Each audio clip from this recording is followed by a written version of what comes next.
ఏది ముందు MPTC ZPTC ఎన్నికల మున్సిపల్ ఎలక్షన్సా? గ్రామాలు రాజకీయ వర్గాల్లో తీవ్ర చర్చ. ఎంపీటీసీ జెడ్పీటీసీ ఎలక్షన్కు సిద్ధంగా నేతలు.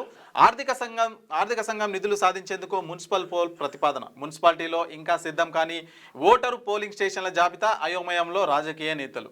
సో మొన్నటి వరకు సర్పంచ్ వార్డు సభ్యుల ఎలక్షన్స్ అయితే కంప్లీట్ అయిపోయినాయి.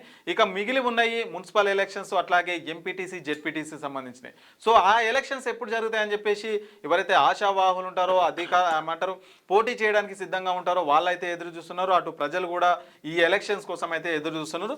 మరి ఎప్పుడు జరుపుతారు ఏంటి అని వాళ్ళ పాలకవర్గం అంటే డిసెంబర్ జనవరి అంటే నెక్స్ట్ 2026లో వాళ్ళకైతే కంప్లీట్ అయిపోతుంది.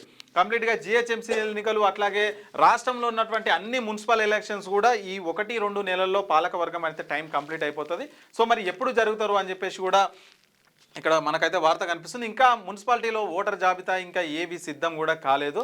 సో ఇక్కడ జిహెచ్ఎంసీలో ఒక కీలక అంశం ఏంటంటే మరి ఆ జిహెచ్ఎంసీ పరిధిని కూడా పెంచే ప్రయత్నం అయితే చేస్తున్నది. దానికి సంబంధించి బిల్లు కూడా పాస్ చేశారు.